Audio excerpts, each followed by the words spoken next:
Mukama waffe ali eyo atulaba ku Dafi ARTSY podcast. Mugole yenna ng'oli eyo bambi. This is a very special message to you. Kimanyi olinayo mikwano gye abagenda okuwasa oba gwe wakoladde emikolo, olinayo basenga abo bakojja abo. This is now the right channel to subscribe to. Tuguddewo channel eya Dafi ARTSY podcast. Atwagala abantu ba subscribing so that babako ebintu bye bayiga ebikwatagana ku mikolo. Ebintu ebiseera ebisinga wano ku TikTok video ebeera mu dakiika 10. Naye ebiseera ebisinga omuntu aba ayagala akunnyonnyola ensonga mu bulambulukufu bwayo batasobola. Kati ezimu video eziba zigenda mu dakiika 15, 20. So netsa tukola YouTube channel eno. Obeera eyo tugenda kuba twogera ku bintu ebikwatagana ku mikolo. Naye mukyala twadde tukikola wano eno ku TikTok yaffe. So katugenda kuba tuleeta abantu ab'enjawulo. Tugenda kufunangayo abantu abatukyalirako ab'enjawulo. Aboogezi b'oku mikolo, ba makeup artist b'oku mikolo, abakubi b'ebifaananyi, ba decorators ab'enjawulo, abakwasaganya ebya bridals, abafumba ku mikolo, abakwasaganya ku motoka convoy z'abagole. Bangi betugenda okuba nga tulaba bakatumwa bonna bagenda kuba tubakyazaako wano twogereko nabo. Batuuli experiences zaabwe, abagole bayinza kukyusaamu batya naki kyetusobola okuimprovinga mu services zaffe okulaba nga tufuna ekintu ekirungi. Because at the end of the day twagala tuimprovinga omulimu gwaffe, omulimu ogw'emikolo gubeere nga at least buli muntu mu sector mwali waba mutimbinga ekintu kivaayo bulungi, waba akwasaganya bridals ekintu kivaayo bulungi, buli kintu omuntu kyakola mu sector gyalimu ng'ekintu kivaayo bulungi. Wadde abagole bakama baffe waliwo ensobi ze bakola olumu bazikola mu butamanya, kati kino ekintu kigenda kutuyamba nti ebintu ebimu tubyogerako wano before oba olina omukolo gw'ogenda okola kiba kikuyamba okubaka ensonga z'obeera oyiga. N'omanya nti kino sigenda kikola, kino ngenda kikola, ngenda kukola bwenti, ngenda tuukirira gundi, ngenda tuukirira gundi. Because at the end of the day ba service providers abambe tugenda okukyaza oba n'abantu abalala tebasobola kukola mikolo gyonna. However good they are, they can never do 100 functions in one day. But there are always other people abasobola okuba nga basobola okukola emirimu egyo. Naye ate naawe olina okubeera ne basic knowledge ku mukolo. Tetuba ne experience because every Saturday, Sunday, Fridays wabeerayo emikolo. Olaba ebintu bino consecutively ebimu ebituukawo n'ogamba kale kino omuntu abadde asobola okyewala. Naye ayinza obutasobola kyewala lwa nsonga gwe omulundi gwe ogusoose okukola ekintu ekyo. So some mistakes are inevitable abatasobola zeewala.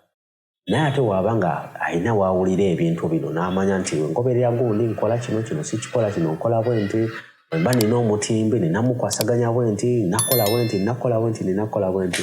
Ekyo ekintu kibeera kituyambira ddala. Listen nsobola okuimprovinga services zaffe.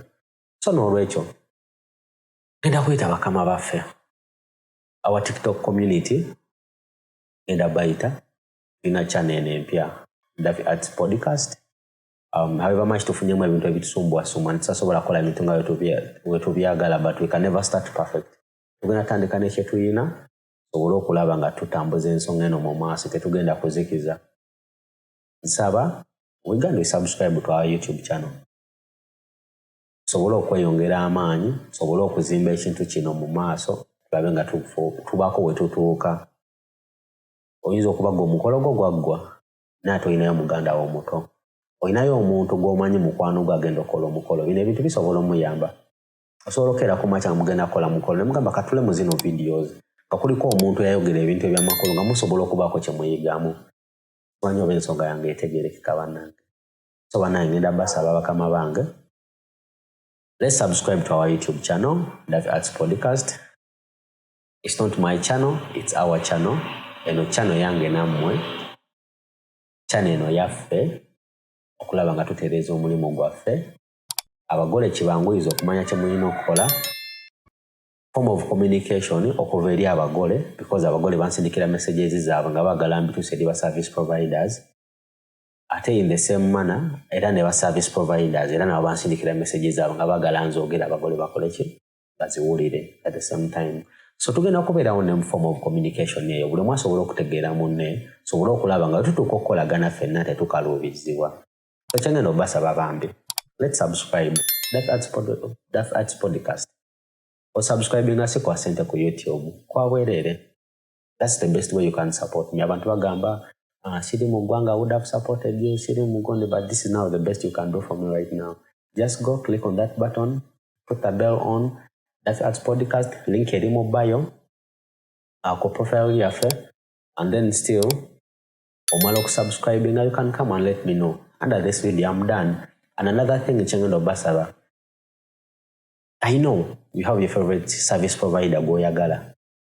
Go single kwagala mbadde nsaba omala okusubscribe nga mutagging mu mentioning at least mbere nga mmanyi abantu bemwetaaga nti naleetaze omuntu ono okujja okuwa experience ye eri abantu naleetaze omuntu ono okujja ayogere eri abantu abalala awa abagole amagezi awe ba makeup artist abagezi ayinza okuba nga ali top notch mu makeup ayinza okuba nga wemu kubasinga okuba ebifaananyi mu Uganda oba mu East Africa nga wajja n'ayogera tubako nekitumuyigako kati gwe mutaginge omala okumutaginga gwe gamba subscription done mutaginge erinnya lye nze mmanye ngenda banoonya bonna ngenda banoonya nze ngenda batuukirira nekinaba kyetaagisa batuukirira nga bali mbalala awugoleya naye mbadde nsaba bakama bange mbadde nsaba subscribing.